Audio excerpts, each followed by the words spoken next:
नमो तस् भगवतो अरहतो सम्मा संबुद्धस्स। नमो तस् भगवतो अरहतो सम्मा संबुद्धस्स।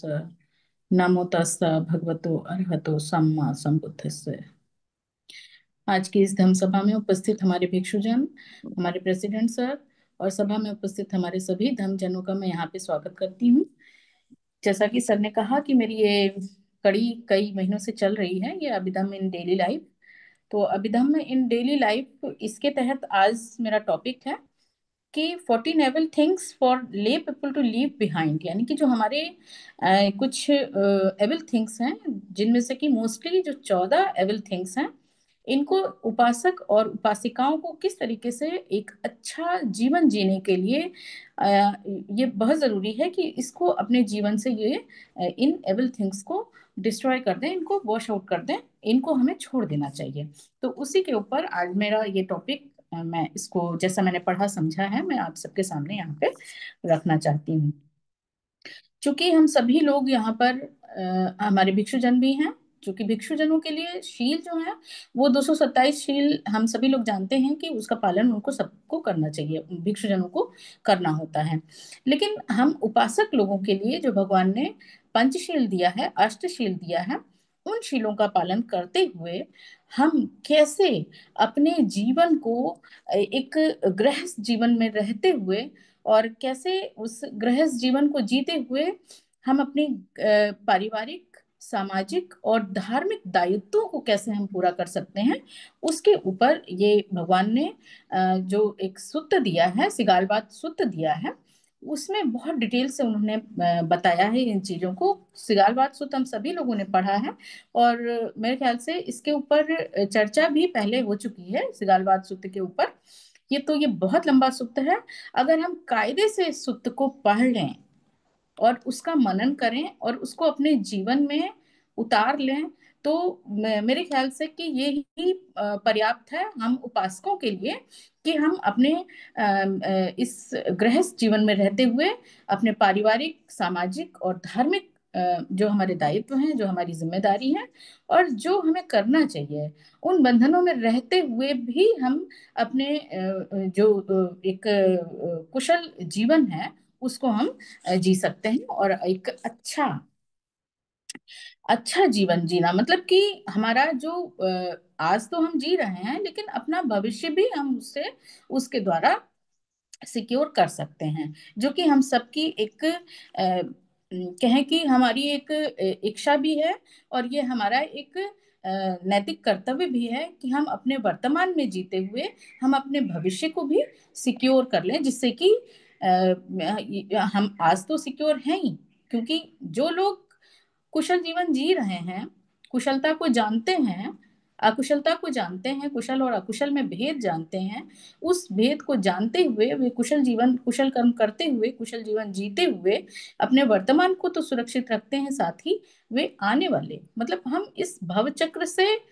मुक्त हो जाएंगे ये हम नहीं कह सकते हैं। ये तो हमारे कर्मों पर निर्भर करेगा कि हम कैसे अपने कर्म जनरेट कर रहे हैं और उस कर्म के अनुसार हमारी भावना कैसी है, हमारा ध्यान कैसा है और उस ध्यान साधना के द्वारा हमारे चित्त किस तरीके से डेवलप हो रहा है। तो इस चीज को करते हुए हम शायद जब उस स्टेज में पहुंचे तो हम समझ सकते हैं कि हम निर्वाण की स्टेज तक पहुंच पाएंगे या नहीं पहुंच पाएंगे। लेकिन फिर भी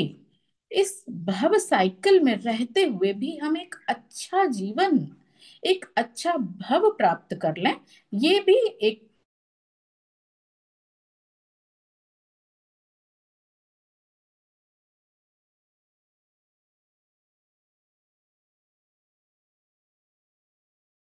गृहस्थ की एक वो निर्वाण प्राप्ति की ही है। हम इस चीज को नहीं कह सकते हैं और होती भी नहीं है। बहुत से गृहस्थ, मेरे ख्याल से 90% गृहस्थ ऐसे ही होंगे जो इस जीवन को यूं ही जीते रहना उनकी आकांक्षा है, उनकी तृष्णा है। तो ये तृष्णा जितनी ज्यादा बलवती होती है, ये भव उसी के अनुसार फिर हमारा ये जो साइकिल, भव साइकिल है, वो कंटिन्यू बना रहता है। तो गृहस्थ जीवन में रहते हुए भी हम अपने पारिवारिक, सामाजिक और गृहस्थ जीवन में किस तरीके से सामंजस्य बिठा सकते हैं, आज का जो ये टॉपिक है इसका मुख्य विषय यही है कि ये जो चार कर्म क्लेश, चार पाप कर्म स्थान और छह दुर्गति मार्ग, इस तरीके से ये 14 एविल थिंग्स हैं, कि 14 मार्ग हैं जिनको कि एक उपासक को इनको छोड़ देना चाहिए एक कुशल जीवन जीने के लिए और एक अच्छे भव की प्राप्ति के लिए। तो यहाँ पर प्रैक्टिस ऑफ राइट कंडक्ट हम कैसे कर सकते हैं? तो भिक्षु भिक्षुनियों और उपासक उपासिकाओं के लिए जो ये मोड ऑफ राइट कंडक्ट है, उनमें से हम जानते हैं कि भिक्षु भिक्षुनियों के अलग हैं और उपासक उपासिकाओं के लिए भगवान ने अलग जो मोड ऑफ राइट कंडक्ट है इनको अलग बताया है। तो एक उपासक जो है वो बहुत से सामाजिक बंधनों से बंधा होता है। तो ये सामाजिक जीवन का जो ये ताना बाना है, इसको बनाए रखने के लिए, इसको चलाए के लिए ये बहुत जरूरी है कि समाज में कुछ नियम बनाए गए हैं, कुछ कायदे कानून बनाए गए हैं, और ये जो नियम और कायदे कानून बनाए गए हैं ये उसी सामाजिक, एक स्वस्थ सामाजिक जीवन को जीते हुए एक गृहस्थ उनको कैसे बनाए रख सकता है। ये तो एक गृहस्थ है वो इन सब चीजों से बंधा होता है, जिनको कि हम पारिवारिक सामाजिक धार्मिक बंधनों में भी हम इनको कह सकते हैं या इनको बांट सकते हैं। तो इस तरीके से हमारी अपनी जो एक गृहस्थ की, एक उपासक उपासिका की कुछ पारिवारिक जिम्मेदारियां भी होती हैं, कुछ सामाजिक जिम्मेदारियां भी होती हैं और धार्मिक जिम्मेदारियां भी होती हैं, जिनको कि हम सभी को इनका निर्वहन करना ही चाहिए अपने जीवन में।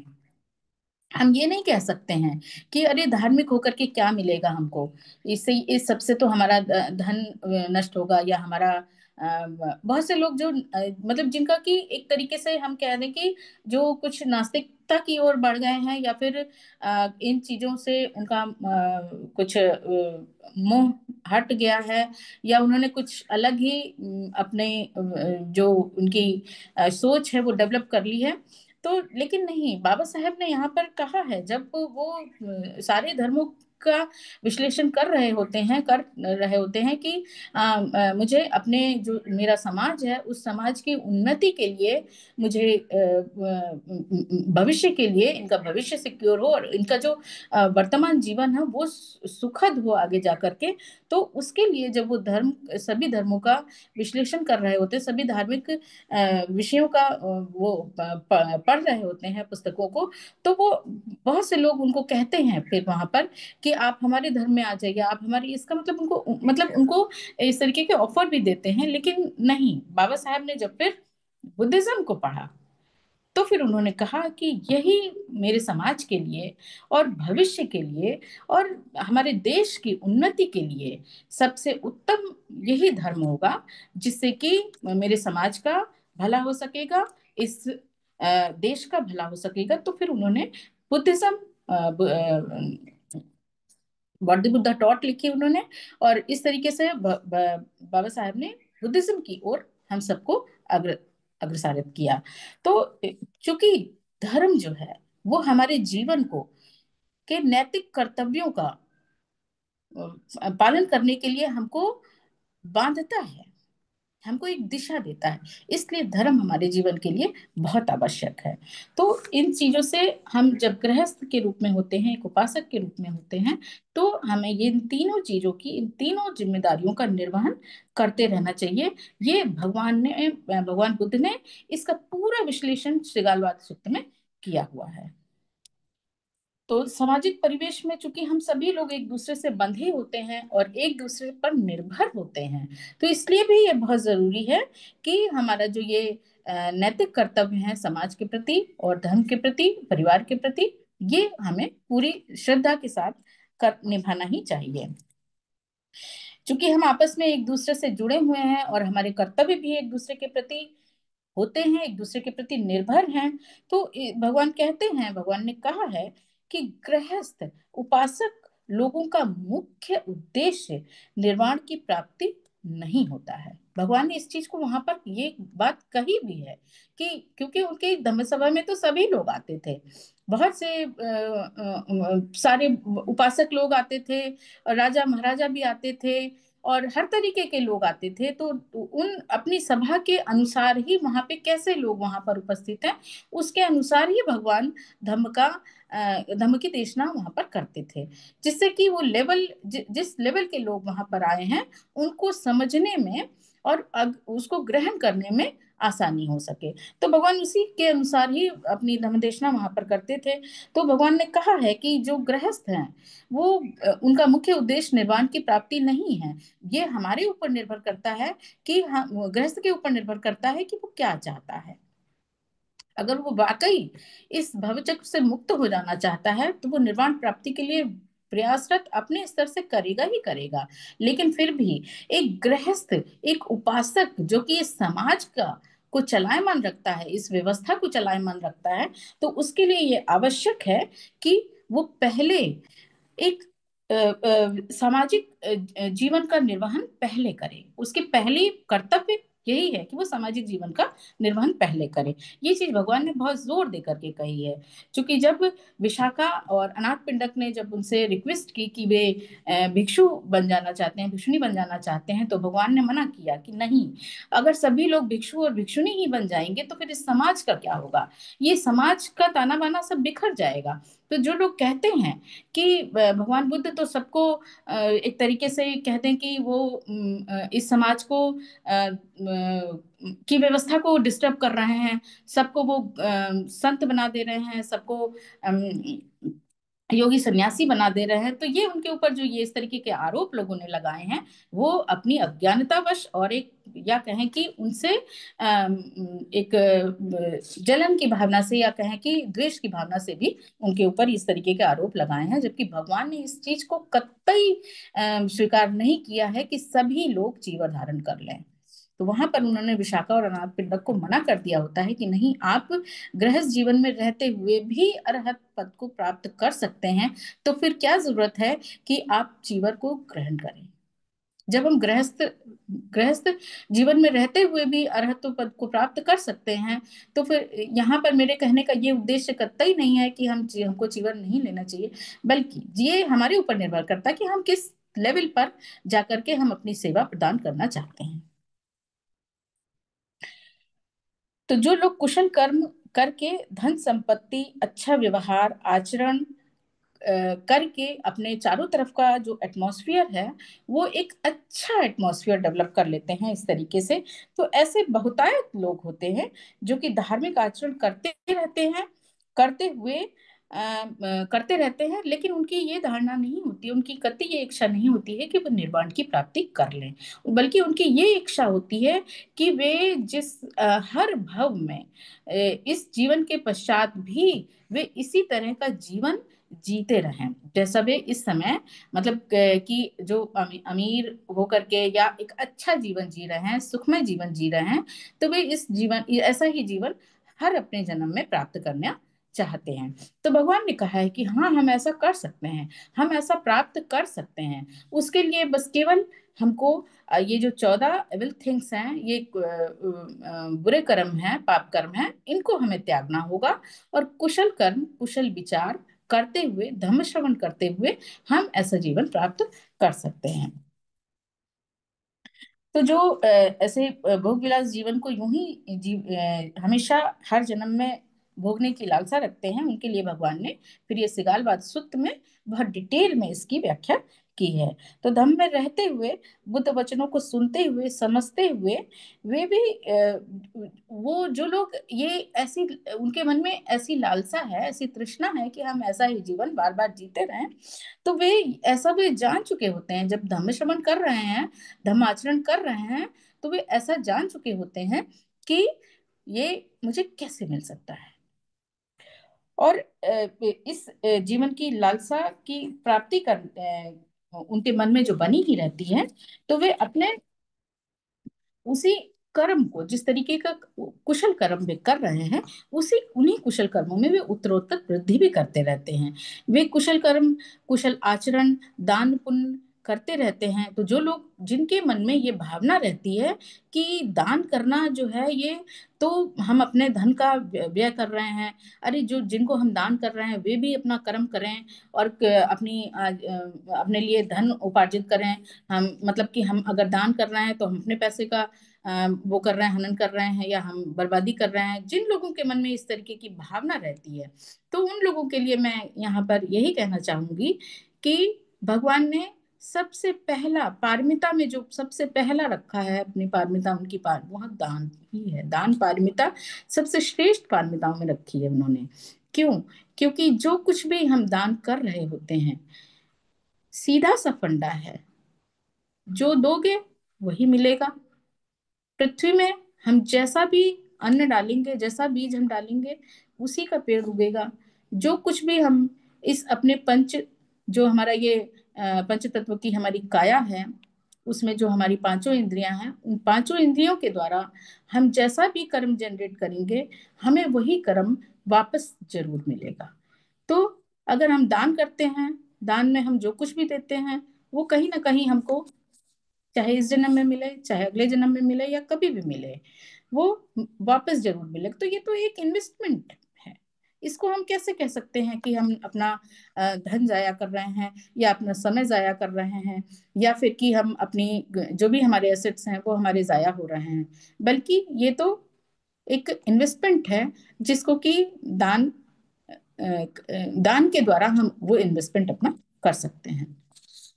तो यहाँ पर भगवान ने कहा है कि ध्यान दान के साथ में ध्यान भावना का भी अभ्यास करते रहते हैं, शीलों का पालन करते रहते हैं, धम्म श्रवण करते रहते हैं, धम्म श्रवण करके उसका अभ्यास भी करते रहते हैं जिससे कि यही सब उनको फिर से दोबारा उनको प्राप्त हो सके। तो भगवान से एक प्रश्न भी यहाँ पर पूछा गया कि हम जो ये धन धान्य से पूर्ण उच्च जीवन जी रहे हैं उसको प्राप्त करने पुनः प्राप्त करने के लिए हम क्या करें या फिर हमको क्या करना चाहिए। जब भगवान से ये पूछा गया था तो भगवान ने फिर वहां पर बहुत सारे गुणों को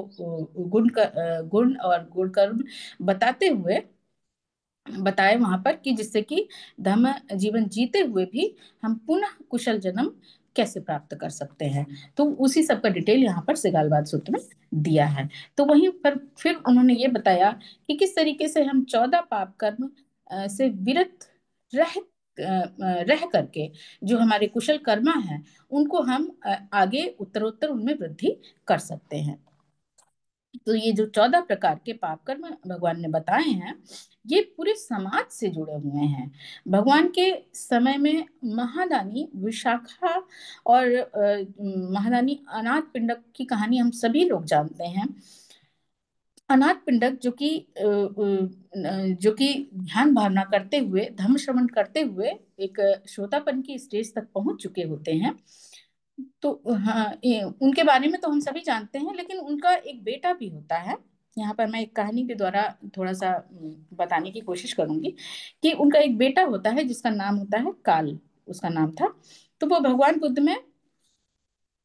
श्रद्धा नहीं रखता था। जबकि अनाथ पिंडक कितना बड़ा उपासक था लेकिन उसका बेटा भगवान बुद्ध में जरा भी श्रद्धा नहीं रखता था। तो जब भी अनाथ पिंडक भगवान बुद्ध को या संघ को भोजन दान पे अपने घर पे बुलाते थे तो फिर जो उसका बेटा था वो किसी ना किसी बहाने से वहां से घर से बाहर चला जाता था जिससे कि संघ का सामना भगवान बुद्ध का सामना उसको ना करना पड़े। तो वो घर से बाहर चला जाता था। तो उसके इस तरीके के व्यवहार से अनाथ पिंडक बहुत दुखी रहता था और वो इस बात को लेकर के दुखी रहता था कि इसके इस तरीके के व्यवहार से ये दुर्गति को प्राप्त होगा। तो वो उसके उसके भविष्य को लेकर के चिंतित रहता था। तो उसने कई बार अपने बेटे को समझाने की कोशिश की तो उसके बेटे ने का यही जवाब होता था कि इस सब से क्या मिलेगा, मुझे इस सब से कोई फायदा नहीं है, आप कर रहे हो तो आपको क्या मिलेगा और इससे फालतू में अपना धन आप जाया कर रहे हो, बेकार में समय बर्बाद करते हो। तो फिर एक बार अनाथ पिंडक को एक उपाय सूझा। उन्होंने अपने बेटे से कहा कि अच्छा चलो ठीक है, कोई बात नहीं, तुम्हें इन सब चीजों में कोई रुचि नहीं है तो ऐसा करो कि तुम भगवान बुद्ध के पास जाओ, उनका दर्शन करो जा करके, तो मैं तुम्हें 100 स्वर्ण मुद्राएं दूंगा। बेटा लालच में आ जाता है, वो मान जाता है और भगवान बुद्ध के विहार में जाता है और वहां भगवान बुद्ध के दर्शन करके, संघ के दर्शन करके वापस आ जाता है। तो वो थोड़ी ही देर में वापस आ जाता है और चूंकि जब वो वापस आता है उस समय भोजन का समय होता है, तो उसको भोजन दिया जाता है। तो वो अनाथ पिंडक से बोलता है कि ये भोजन छोड़ो, मुझे तो सबसे पहले मेरी 100 स्वर्ण मुद्राएं दो, जो कि आपने मेरे से वादा किया था। मैं बिहार गया था और वहां मैंने संघ के दर्शन किए, भगवान बुद्ध के द्वि दर्शन किए हैं, लाओ मेरी 100 स्वर्ण मुद्राएं मेरे को दो। तो अनाथ पिंडक उसके इस तरीके से चूंकि वो बहुत जल्दी ही वापस आ जाता है, तो वो सोचने लगते हैं कि ये गया, सिर्फ गया और आ गया है, इसने भगवान बुद्ध को के वचनों को जरा भी नहीं सुना है। तो ये गया तो है, लेकिन इसके अंदर जब उसने सुना ही नहीं है, तो इसके अंदर किसी तरीके का परिवर्तन कैसे आ सकता है। तो फिर वो उससे पुनः कहते हैं और शर्त रखते हैं कि मैं तुमको मुद्राएं दूंगा, मैं तुमको 1000 स्वर्ण मुद्राएं दूंगा, लेकिन तुमको एक काम करना पड़ेगा कि बिहार में जाओ और भगवान बुद्ध वहां पर जो कुछ भी कहते हैं उनसे जाकर के कोई ना कोई तुम गाथा याद करो, जाकर के और गाथा याद करके आकर के मुझे सुनाओगे, तो मैं तुम्हें 100 नहीं 1000 स्वर्ण मुद्राएं दूंगा। तो बेटा सोचता है कि चलो ठीक है, 100 नहीं 1000 मिलेंगी, तो गाथा याद करने में क्या जाता है, मैं जाता हूँ और एक गाथा याद कर लेता हूँ जाकर के। फिर वो भगवान बुद्ध के पास जाता है और वहां पर जाकर के लालच में आकर के वो वहां जाता है और भगवान, चूंकि भगवान तो अपनी दिव्य दृष्टि से देख रहे होते हैं इन सब चीजों को, तो वे उसको एक गाथा देते हैं, बोलते हैं कि इसको याद कर लो। तो वो चूंकि उसके मन में तो लालच भरा होता है, मुंह भरा होता है और किसी तरीके की कोई श्रद्धा नहीं होती है, तो वो गाथा उसको याद ही नहीं होती है। वो बार बार प्रयास करता है लेकिन वो गाथा उसको याद नहीं होती है, लेकिन फिर भी प्रयास करता रहता है वो, और फिर अंततः वो उस गाथा को याद कर लेता है। और वो जैसे ही उस गाथा को याद करता है वो सोतापन हो जाता है। तो देखिए यहाँ पर कितना बड़ा मिरेकल हो रहा है कि जहां तो भगवान के प्रति उसके मन में जरा भी श्रद्धा नहीं थी, और एक गाथा को याद करते ही वो श्रोतापन हो जाता है। और वो जैसे ही श्रोतापन होता है उसका पूरा मानसिक परिवर्तन हो जाता है। मानसिक परिवर्तन होने का मतलब ही है श्रोतापन होना। तो वो जब श्रोतापन हो जाता है, उस हो जाता है, तो फिर वो भगवान बुद्ध को नमन करता है और अगले दिन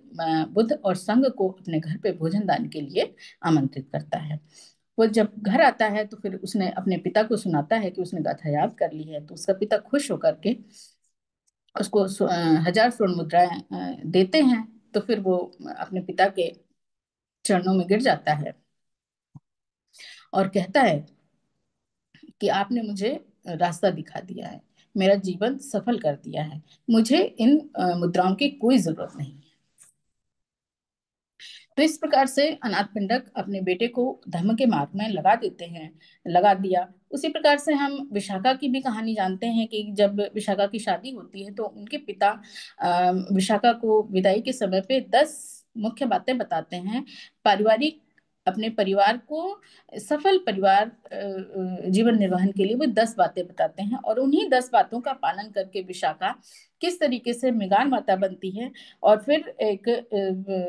अग्रश्राविका, भगवान बुद्ध की अग्रश्राविका बनती हैं। तो यहीं पर एक उदाहरण श्रृगाल सूत्र का भी है कि श्रृगाल सूत्र में किस तरीके से जो श्रृगाल होता है वह जब सुबह सुबह किस तरीके से जाता है और नदी में स्नान करके, उसका डेली का काम होता है कि नदी में स्नान करके 6 दिशाओं की पूजा करता जाता रहता है। तो ये उसका डेली का काम होता है। हम सिगालबाद, ये कहानी हम सभी ने पढ़ी होती है, लेकिन यहाँ पर ये बात जानने की है कि वो ऐसा क्यों कर रहा होता है। क्योंकि सिगाल जो होता है उसकी श्रद्धा अपने फादर में बहुत ज्यादा होती है, पिता में, और उसके फादर मृत्यु के समय उससे वचन लेते हैं कि तुम 6 दिशाओं में जाकर के नदी में स्नान करके 6 दिशाओं में पूजा करोगे। तो वो उसी का पालन कर रहा होता है, लेकिन वो ये नहीं जानता है कि वह 6 दिशाओं में पूजा का अर्थ क्या है और ये हमें क्यों करना चाहिए। वो ये इसका अर्थ कतई नहीं जानता है। तो चूंकि सिगाल का जो फादर होते हैं वे बहुत बड़े बुद्ध के उपासक होते हैं, वे धम्म संघ में श्रद्धा रखने वाले होते हैं, लेकिन जो सिगाल होता है वह बुद्ध धर्म में कतई श्रद्धा नहीं रखता था। इसी जैसे कि अनाथ पिंडक के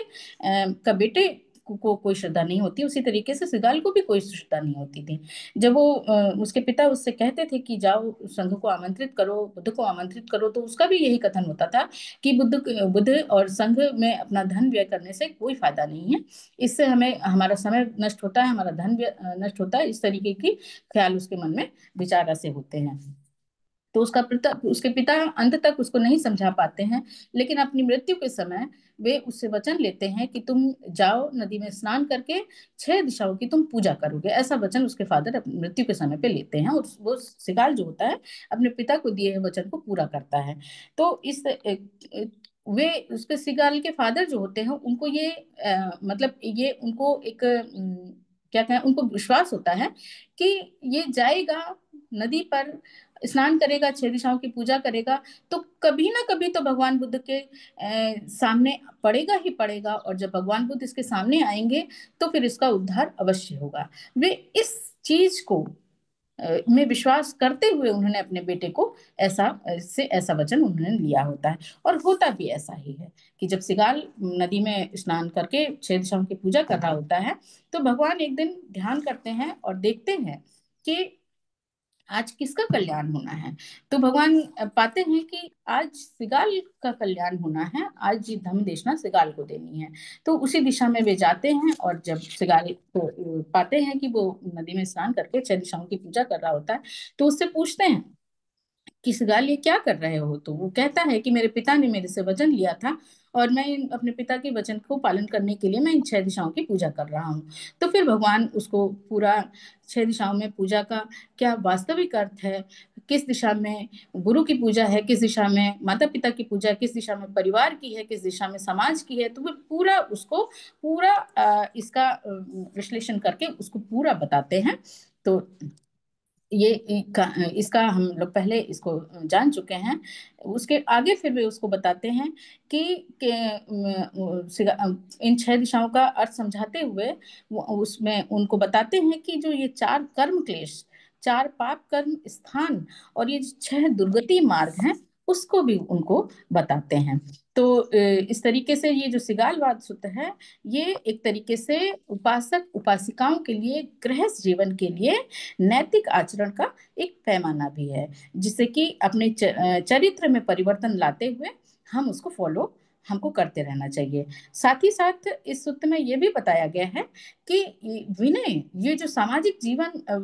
गृहस्थ जीवन का जो ये जो विनय है, इनको पालन करते हुए हम कैसे एक हेल्दी सामाजिक जीवन की समाज की संबंध स्थापित कर सकते हैं, और कैसे एक सामाजिक जीवन का ताना बाना बुन सकते हैं। तो इस प्रकार से इस सूत्र को पढ़ करके, उसका पालन करके, हम अपने इस भव को ही नहीं बल्कि अनेकानेक भव को के लिए भी लाभकारी है। तो ये हाउ टू वर्शिप, ये 6 क्वार्टर्स हैं, ये इनको हम इसको मैं नेक्स्ट टॉपिक में करूंगी, कंप्लीट करूंगी कि टाइम कंप्लीट हो गया है। तो आज की अपनी वाणी को मैं यहीं पर विराम देती हूँ। सभी लोगों ने मुझे ध्यान से सुना, और इसके लिए मैं सभी का आभार व्यक्त करती हूँ। सभी को नमो बुद्धाय।